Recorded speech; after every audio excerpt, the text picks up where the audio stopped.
પછી બીજું કહ્યું, કિંબા કોઈ પ્રાણીને જીવિતવ્ય રહિત કરવાની, ગજા ઉપરાંત તેનાથી કામ લેવું નહીં.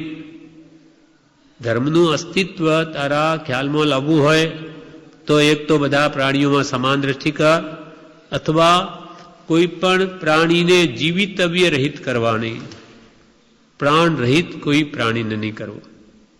બધાને પોતાના પ્રાણ વાલા છે, ગમે છે, અને ધર્મનું મૂળ જ દયા છે. દયા ધર્મ કો મૂળ હૈ. પાપ મૂળ અભિમાન તુલસી દયા ન છોડીએ જબજલક ઘટ में પ્રાણ. કૃપાલદેવે પણ કહ્યું, પુષ્પ પાંખડી જ્યાં દુભાય જિંદવરની ત્યાં નહીં આજ્ઞા. સર્વ જીવનું ઈચ્છો સુખ. મહાવીરની શિક્ષા મુખ્ય આ શિક્ષા છે કે દયા દયા નિર્મળ વિરોધ. બાકી ભાષણમાં ભગવાન ધર્મને બીજો દયા સમાન. જ્યાં દયા નથી ત્યાં ધર્મ નથી. દયા ધર્મનું મૂળ છે. જ્યાં દયા ભાવ નહીં ત્યાં ધર્મ જ નથી. એ ધર્મ આનો આભાસ છે. દયા તો એ ધર્મનું મૂળ છે, તો પહેલી હોવી જોઈએ. ત્યાં જ ધર્મનું અસ્તિત્વ હોય. સ્તવનમાં પણ દેવચંદ્રજીએ કહ્યું છે કે જેના અંતરમાં ભાવ દયા છે, જીવોને બચાવવાનો ભાવ છે, એ બહારથી પણ કોઈ પણ જીવને હણે નહીં. 6 કાયની રક્ષા જ કરે. પછી પૃથ્વી કાય, અપકાય, તેવું કાય, વાયુ કાય, વનસ્પતિ કાય અને ત્રસ કાય. એટલે હાલતા ચાલતા જીવોને કદી મારે નહીં. એટલું જ નહીં, બેન્દ્રી તેન્દ્રી ચોરેન્દ્રી પંચેન્દ્રીને જ નહીં, પણ આ પૃથ્વી, પાણી, વનસ્પતિ, એમાં પણ એ જીવ માનીને એને પણ એ તોડે નહીં. ઝાડપાન તોડે નહીં. એ જીવોની પણ રક્ષા કરે. પાણી પણ જોઈએ તેટલું જ ઓછું વાપરે. એમ પૃથ્વીને પણ બહુ જરૂર હોય તો ખોદે. પૃથ્વી, અપ, તેવું, વાયુ, વનસ્પતિ, એ બધાની રક્ષા કરે યથાશક્તિ.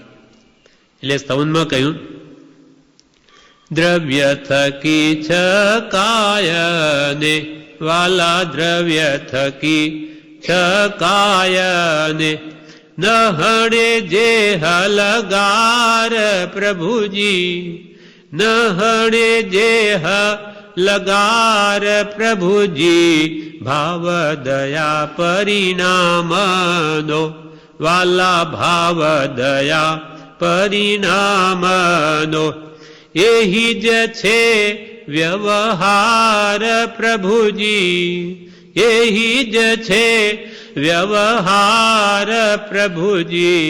બાહુ જીણંદ દયામયી વર્તમાન ભગવાન પ્રભુજી, બાહુ જીણંદ દયામયી.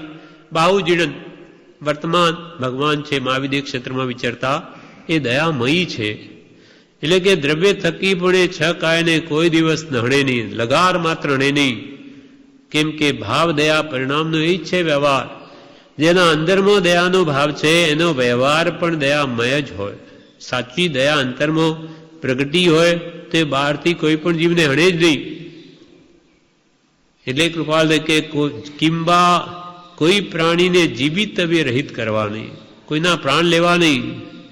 કેમ કે આપણને જેટલા પ્રાણ વાલા એના માટે ગમે તે ખર્ચ કરવા તૈયાર. શરીરમાં દુઃખ આવ્યું હોય અને કંઈ એવો રોગ આવી ગયો અને કે ₹1,00,000 ખર્ચ થશે તો ની તાકાત હોય તો ખર્ચી જ નાખે કે ભાઈ કંઈ નહીં, શરીર હશે તો ફરી કમાવીશું, પણ એ શરીરને શું કરીએ. એટલું આપણને પ્રાણ વાલા છે તો શું બીજાને વાલા નથી? એટલે કોઈની પણ જીવની હિંસા કરવી નહીં. કિંવા કોઈ પ્રાણીને જીવિતવ્ય રહિત કરવા નહીં, અને ગજા ઉપરાંત તેનાથી કામ લેવું નહીં. કોઈ બળદ હોય, ઘોડા હોય કે ઊંટ હોય, ગાય હોય, આપણા ઘરમાં એ પ્રાણીઓ રાખેલા હોય તો એમને ભૂખ્યા તરસ્યા રાખવા નહીં. અથવા કોઈ નોકર ચાકર હોય તો એને પણ એના ગજા ઉપરાંત કામ ન લેવું. એ પણ માણસ છે, તો એની શક્તિ પ્રમાણે એનાથી કામ લેવાય. એને કે વિશેષ આપણે કે ભાઈ એને ₹100 ₹50 આપીએ તો ₹100 કામ લઈએ, એવી દ્રષ્ટિ ન રાખવી. એ માણસ જાત છે કે પશુ જાત છે, પણ આત્મા તો છે. એ બિચારો કર્મને આધીન એવી સ્થિતિ પામ્યો છે. તેથી એનો અર્થ એ નથી કે આપણે એને ચૂસી લઈએ. તો કૃપાલ કે એમ કદી કરવું નહીં. ગજા ઉપરાંત તેનાથી કામ લેવું નહીં. પછી 13મું વાક્ય,